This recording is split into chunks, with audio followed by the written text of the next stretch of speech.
¿Les parece? Porque, bueno, hay novedades y para eso lo tenemos siempre a él, que nos guía, nos dice, no, pero esto no es tan grave, aquello sí, pónganle foco allá, y es el doctor Claudio Morazzuti. Buen día, ¿cómo le va? Hola, buen día, María José, ¿cómo anda? Muy bien. Acá, finalizando la semana y queriendo saber un poco cómo está el planiferio. ¿Está un poco agitado? ¿Está tranquilo? ¿Cómo se viene esto del encuentro Biden-Putin? Bueno, es interesante la pregunta, porque hay dos visiones totalmente opuestas sobre la reunión. En realidad, sobre toda la agenda de Biden en Europa. Primero la agenda con la OTAN y con la Unión Europea y los países de G7, y luego la reunión con Putin. Para algunos fue una obra maestra de diplomacia, un hito histórico, y para otros fue una pérdida de tiempo total. Ok. O sea, claro, Hay una grieta ahí. Estados Unidos está muy dividido, o sea, Bien. están todo a favor o todo en contra. Uh-huh. Ahora, si uno analiza los resultados, hay cosas variadas, algunas buenas y otras malas, o sea, medio con la política internacional. Primero, la reunión de Biden, antes de Putin, la que tuvo primero con el grupo G7, sí, tuvo hechos realmente preocupantes en el sentido de que hay varias imágenes que tomaron, que no pudieron filtrarse, donde se notaba que Biden estaba bastante senil. Por ejemplo, en un momento... ¿Otra vez? Me la perdí la del G7, pero otra vez, ¿se acuerda? Apenas asumió que No, varios hubo... hay dos que le mostraron, que normalmente censuran todo, pero porque hay mucha censura en Estados Unidos, nada más que se hace con medios privados. Lo que pasa es que esto fue muy notorio, porque Biden estaba en una especie de barcito al aire libre, donde está gente, periodistas, políticos, familiares de políticos, del G7, y Biden en un momento se levanta y mira para todos lados como si estuviera perdido. Entonces viene la mujer, lo agarra, lo lleva de la mano. Pero da la impresión como que uno lleva al abuelo a caminar al sol. O sea, daba esa impresión, como que estaba perdido totalmente. Y la otra se da cuando Biden da una conferencia, empieza a hablar y de pronto pasan 30 segundos y no dice nada. Y no dice nada. Lo perdió. Sí. La tercera se da cuando están en una reunión de trabajo, él está sentado al lado de Boris Johnson, esto era en Inglaterra, en Cornwall, recuerde, y quiere hablar y Johnson le hace un gesto como que se calle. Y es muy notorio. Claro. Ahora, después hay otra imagen donde se lo ve a Macron con Biden y lo abraza, lo toca, lo escucha como si fuera un abuelo. Claro. No es, yo vi a Macron y a otros líderes hablar con el presidente norteamericano, con Obama y con Trump, era otra cosa. No es lo mismo. Es claramente hay un problema de senilidad que, bueno, no es permanente, porque usted a veces lo escucha y es normal, pero se nota que hay algún problema. Hay un problema y además recordemos que ya hubo otros episodios apenas asumió y que quisieron tapar, ¿no? Que no trascendieron. Hubo un debate en la prensa, en un programa norteamericano, porque Biden se agarró con una periodista. Normalmente esas cosas era de Trump, pelearse con los periodistas, pero ahora no, el que se peleó es él por una pavada. Y además que es cierto que los periodistas ahora, a pesar de que los medios oficialmente apoyan al Partido Demócrata y censuran todo lo que sea contrario a Biden, ya muchos están mostrando públicamente su desaprobación de que no acceden al presidente. Claro. Lo que pasa que, ¿cuál es el tema? Todo el entorno de Biden lo tiene guardado. Inclusive hay una famosa imagen cuando era el segundo o tercer día de asunción del mando, después del 6 de enero, donde Biden dice, ¿qué estoy firmando? Y Kamala Harris le dice, ¿firmá? Sí. Y la dejó ahí. Y eso se escapó, no lo pudieron filtrar. O sea que hay un problema.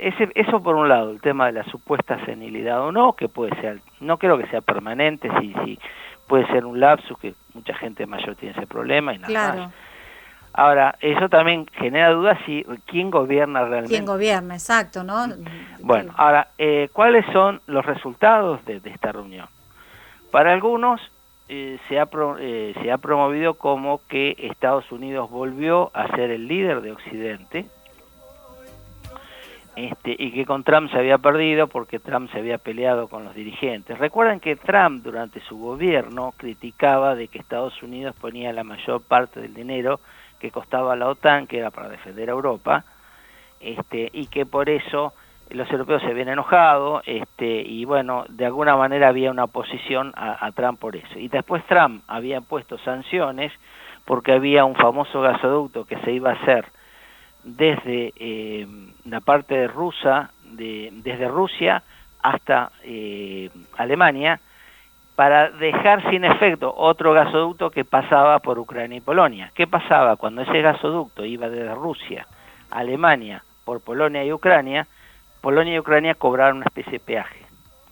En cambio ahora los rusos, como Ucrania se dio vuelta y Polonia también, entonces dijeron, bueno, hacemos un gasoducto aparte. Los alemanes apoyaron, hicieron este gasoducto, el Nord Stream famoso, que va a haber 2 troncos, ya está hecho el primero, estaba terminado con un 95%. ¿Qué pasó? Alemania, las empresas alemanas y rusas que participaron fueron sancionadas por el gobierno norteamericano. La posición de Trump era que si ellos pagan por la defensa de Alemania, por otro lado los alemanes hacen un negocio millonario con Rusia en vez de comprar gas a Estados Unidos, que también exportaba gas en esa época. Entonces Biden levantó las sanciones contra el Nord Stream y se puede ya, si no está terminado ahora, va a estar terminado muy pronto, y eso indirectamente perjudica a Ucrania y a Polonia porque se va a cortar el gas que pasaba por sus territorios.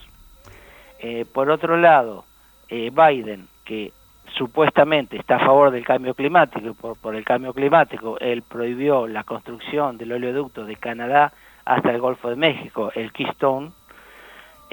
Por otro lado, permite otro gasoducto. Entonces, ¿cómo? Si lo hacen los rusos sí se permite, y si lo hacen las empresas norteamericanas no se permite. También prohibió toda exploración petrolífera en zonas de parques nacionales y en ciertos territorios de áreas federales, del gobierno federal, aunque no sean parques nacionales. Entonces hay una especie de guerra al petróleo en Estados Unidos, pero por otro lado esa guerra al petróleo no se extiende fuera de Estados Unidos. Con Trump había una promoción de la industria petrolera y atacaba el gasoducto ruso sobre la base de que afectaba el interés norteamericano. Ahora, ¿qué pasa? Biden hace esta concesión a Rusia a cambio de nada, o sea, le saca las sanciones. Cuando se reúne con Putin en Ginebra, después de la reunión del G7, no se dijo nada circunstancial, simplemente le hizo lo que Putin quería y nada más, le sacó las sanciones. Y ya no hay problemas para construir. Quedaron en un vago compromiso de seguir negociaciones sobre armas estratégicas. El único acuerdo que queda vigente es el SALT III, que es una reducción de armas. Creo que ese fue el que se negoció con Obama. Todos los demás quedaron sin efecto. Pero el tema es que los rusos habían dejado de cumplir con el tratado de antes. Por eso Trump se fue de todos los demás. Uh-huh. Pero los rusos siguieron desarrollando nuevas armas que estaba prohibido. Por eso se activó este tema. Bueno, la cuestión es, ¿qué efectos dejó la reunión? Bueno, evidentemente lo que mostró una gran debilidad norteamericana. Y lo que se demostró también es esto. El mundo internacional realmente es una manada de lobos. Y Estados Unidos, por su división interna, claramente tiene un problema de liderazgo que no tenía antes. Entonces, eso se nota, y los europeos lo notan primero que nadie. Lo que se observó particularmente fue que en la reunión del G7 se hizo un párrafo en la declaración contra China por la violación de los derechos humanos. Pero el compromiso de Alemania, que es el país más importante en Europa, y de Francia, en una política más orientada a hacer una especie de guerra fría directa contra China, no se consiguió. Es más, los europeos tenían un acuerdo de inversiones mutuas, que también fue criticado en su momento, ese es un acuerdo del año 2020, por el cual China, que ya tenía acuerdos previos y que no los cumplió, se comprometía a cumplir lo que no había cumplido a cambio de un nuevo beneficio que era este tratado de inversiones. Que, siempre se vio como una claudicación. Ahora, ¿qué pasó? Este tratado de inversiones salió porque los alemanes tienen una gran parte de su industria orientada hacia el mercado chino y ganan mucho, y por eso Angela Merkel privilegió esa situación. El problema es que no toda Europa se beneficia con esto. Claro. Bueno, la cuestión es que por otro motivo los chinos no cumplieron, no me acuerdo qué cosa, y se suspendió. Y luego salió el tema de los derechos humanos, el tema del robo de órganos para vender en el mercado clandestino y se paró todo. Pero China sigue teniendo un aliado en Alemania. Claro. Recordemos que la relación entre Alemania y China son muy viejas. Inclusive hasta la guerra de los Boxers, la situación entre el Imperio Chino y Alemania era muy interesante. Después de la rebelión de los Boxers, en 1900, los chinos tuvieron una desilusión porque Alemania participó en la represión que siguió a esa rebelión que atacó a las delegaciones extranjeras que estaban en China. O sea, China era una especie de colonia disfrazada de país independiente, más o menos como Egipto. Claro. Esto era en las últimas décadas del siglo XIX, las primeras décadas del siglo XX. Luego, con Hitler, Alemania se hace aliada de Japón y Japón invade China. Los chinos también se desilusionaron porque pensaron que podían mantener esa relación especial con Alemania. Ahora Merkel parece que vuelve. Esto que parece mentira, que uno dice, pero ¿cómo? Sí, eso pasó 60 años atrás, 80, 100 años. En general los estados tienen más memoria que las personas. Y ese tipo de relaciones comerciales, diplomáticas, alianzas militares, etcétera, suelen tener efecto hasta un siglo después, sin problemas. Es muy normal eso en relaciones internacionales. Es porque el interés nacional varía menos que el interés particular de un político. Bien. Por estamos eso en medio, eso. sí, estamos en medio de la Copa América. Yo no sé si sigue el fútbol, Moraciti. No me gusta el fútbol. Bueno, si estuviésemos en términos futboleros, diríamos que ganó Putin 1-0 en esta. Yo no sé si ganó Putin. Okay. No. Yo no creo que haya ganado. Bien. O sea, los opositores a Biden dicen que ganó. Yo creo que no ganó. O sea, lo que ganó fue que el Nord Stream no tiene sanciones, pero la verdad que ya estaba construido el 95%. Ahí está. Y además que las sanciones con Rusia no funcionan. Es más, Rusia ¿qué hizo? Aceptó este regalo a cambio de nada, le sacaron las sanciones. Bien. Pero aparte, Rusia decidió dejar de invertir en títulos basados en dólares. Se está desdolarizando. La idea de Rusia, que también los tienen los chinos, eso ya hace varios años que viene, desde antes de Trump, es debilitar el dólar norteamericano. Claro. O sea, la base del poder norteamericano en este momento económico, el poder norteamericano económico, viene porque el dólar sigue siendo la moneda comercial internacional en la mayor parte de las transacciones importantes. O sea, la idea de los chinos fue empezar a socavarlo de a poco por la vía de todo el comercio chino fuera de Estados Unidos se hacía en lo posible con yuanes. Claro. Dejaron afuera el dólar. Lo mismo hizo un acuerdo gigantesco con Rusia, que eso es culpa de Obama, por una sanción que le metieron por el tema de Ucrania y la separación de Donetsk y Luhansk en el 2014. Un acuerdo por 400.000 millones de dólares, pero lo hicieron sin dólares. Claro. Es una forma de salvar a Rusia de los efectos de la sanción económica y a su vez de separar al dólar las transacciones. Bueno, entonces, son enemigos, pero no tanto. ¿Quiénes? Rusos y norteamericanos, los gobiernos al menos. No. Lo que hay es una tensión. Claro, lo que permanente. pasa es que en el caso de Ucrania la culpa no es de Rusia. O sea, en general en la historia rusa usted va a observar que los rusos son mejor defendiéndose que atacando. El caso de Ucrania. Ucrania estuvo desde el siglo XVII bajo la influencia de Rusia, en la época de los zares.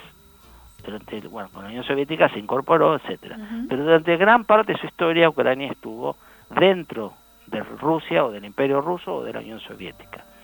Se independiza en el 91. Pero esa independencia los rusos la aceptan al principio, porque toda la Unión Soviética se desintegra, entonces de a poquito van armando las piezas para volver a tener influencia en los lugares que antes formaban parte de la Unión Soviética. Con Ucrania pasaba lo mismo. Tenían un presidente, Yanukovych, que estaba con ellos, no había problema, pero el tema es que era uno muy corrupto. Aprovechando que era un corrupto, la CIA, inclusive con el Departamento de Estado, activaron una especie de revolución de colores, o sea, una revolución hostigada desde los medios y con influencia de agitadores extranjeros, que es parecida a lo que hace Black Lives Matter, es la misma estrategia. Entonces hicieron una gran movida para sacar a Yanukovych y hacer elecciones y poner un gobierno prooccidental que se uniera a la Unión Europea. Ahora eso implica sacar a Ucrania del área de influencia rusa. Además, Victoria Nuland, que era la segunda del Departamento de Estado, estaba casada con un tipo de Monsanto. que aparentemente, recuerde, Monsanto, una empresa Sí. que fue comprada por Bayer, la alemana, es la gran productora de semillas transgénicas, supuestamente no hay Monsanto no puede vender su producto en Ucrania, que es un gran productor de alimentos. Y una de las hipótesis, por lo menos las denuncias que se hicieron en su momento, era que Monsanto quería expandir el tipo de semilla transgénica como hay en Argentina y en otros países, y en Estados Unidos y en Europa, a Ucrania, lo que alejaba más a Ucrania de la influencia rusa. Entonces, entre esa revolución de los colores, alentada por el Departamento de Estado y por la CIA, se hace una revolución en la Plaza del Maidán, que es la plaza, como si fuera la Plaza de Mayo en Argentina, cae el gobierno, hay elecciones y eligen a Poroshenko, que es un ucraniano que radicado en Estados Unidos, con todo el apoyo norteamericano. Entonces, ¿Rusia qué hace? Ocupa Crimea, Claro. que estaba poblada en más del 90% por rusos, y aparte genera movimientos separatistas, lo genera Rusia obviamente, para separar Donetsk y Luhansk, son dos regiones del este de Ucrania. Ahí empiezan las sanciones contra Rusia por eso. Entendí. Pero la verdad es que ella siempre fue una área de influencia. Inclusive Henry Kissinger, que es un gran experto en geopolítica, decía que había sido un error haber separado a Ucrania de Rusia, porque Ucrania con Rusia era un gran país. Sin Ucrania, Rusia no es tan importante. Es más, Ucrania tiene una gran base industrial, parte de la cual ahora está separada, pues está dentro del Donetsk y Luhansk, y toda esa parte ahora Ucrania no tiene acceso a ella. Bien. Ucrania se empobreció más. O sea, no es que Rusia ataca a otros países, sino que los otros países quisieron sacar a Rusia, a Ucrania, meterla en la Unión Europea y meterla en la OTAN. De hecho, ahora se habló en la reunión del G7 que Ucrania quiere formar parte de la OTAN, porque Claro. de esa manera se va a defender de Rusia. Bien. Pero eso puede llevar a una guerra nuclear, por Ni eso hablar. no quieren saber nada. Exacto. Morazzuti, ¿sabe qué? Me queda un minuto, pero no puedo dejar de preguntarle sobre la gira de Sergio Massa y la influencia de esta gira en nuestro país, ¿no? Si va a Absolutamente ninguna. Ah. O sea, la Argentina tiene un problema serio, que es... Me lo resumió rápido. No. Ahí tiene el minuto, ya terminamos. No, el problema serio que tiene es lo siguiente. Nosotros creemos que nadie sabe lo que pasa en Argentina fuera del territorio nacional. Y afuera saben al detalle lo que Todo, está pasando. claro, Por claro. algo hay algo que se llama servicio diplomático, por Claro. hay algo que se llama prensa internacional.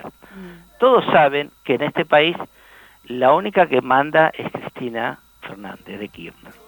Y que todo lo que se haga depende de ella. De hecho, aún cuando... Es como si vivieran acá, me quiere decir eso. Pero es que esa tontería de que va Massa y él los convence de que él va a hacer influencia, o que Fernández dice, ayúdenme a parar a Cristina. Bueno, pues sos vos el que la pusiste. O sea, No, la en vas a realidad parar la porque cada vez que ella hacen fue la algo, que lo Cristina hace puso un a él. comunicado diciendo Sí. no vamos a pagar la de externa. Claro. Y todos saben quién manda en Argentina. La Argentina Ok. es un país que tiene un síndrome de Estocolmo, por lo menos el gobierno está tomado por el síndrome de Estocolmo. Y entonces, Estamos rehenes de la mentalidad de Cristina, esa es la verdad. y entonces Sergio Massa en Estados Unidos, ¿qué va? Como la reta que va a pasearse por China, Europa y todo, por su perfil A mí me parece que presidencial. hacen eso, o sea... Es por Si interés fuera personal. maquiavélico, diría para que él se va a buscar un futuro apoyo si el día de mañana piensa traicionar a Cristina. Si Ah. fuera maquiavélico. Pero no creo que dé para tanto. Yo creo que como el viaje lo paga el Estado, van a pasear, hace sus propias relaciones, como las que tuvo alguna vez con Giuliani, y algún día, si él logra ser elegido candidato a algo... Ya tiene la puerta abierta ahí. Claro, yo creo que va a hacer eso, pero todos saben que mientras Cristina tenga ese poder de control psicológico de todo el partido peronista, no va a conseguir nada. Guzmán tampoco. Alberto menos. Alberto es un títere. O sea, la verdad que no sirvió de nada esa... O sea, es más, él dice algo y enseguida el Instituto Patria saca un comunicado diciendo no vamos a pagar esto, no vamos a pagar Lo contrario, sí, lo contrario. Pero es que es la verdad, la pregunta es qué hace Massa con ellos. Claro, esa es la pregunta, ¿no? O sea, si bueno, o por ahí es mejor, porque se mostró cómo es. Ah, ok. Ya Quizás es entendí. mejor. Gracias, Morazzuti. No, ¿por qué? Gracias, Nos cómo vemos. me lo resumió, impresionante. Sí, ¿veo? En 2 segundos. Sí, gracias. Buen fin de semana, Morazzuti, Igualmente, gracias. hasta Hasta luego. Sí. El doctor Claudio Moraz, contundente. ¿Qué? ¿Cómo es esto de que va a traicionar? No lo puedo creer, Massa. Sí, si No. me pongo en Maquiavelo, dijo la... ¿Qué Maquiavelo? Vamos a la música, dale, vamos a la música, enseguida volvemos, las últimas partes ya entramos del programa, dale, apurate, nombre, últimos 3 del DNI, acá dicen por acá, feliz día del padre para todos y un saludo especial para Gustavo Suárez de Don Camilo, la pizza más rica lejos, me dice por acá, pásame tu nombre que no lo tengo. Acuérdense, tenemos la promo de Don Camilo para hoy a la noche, o la retirás el sábado o la retirás el domingo, cualquiera de estas 3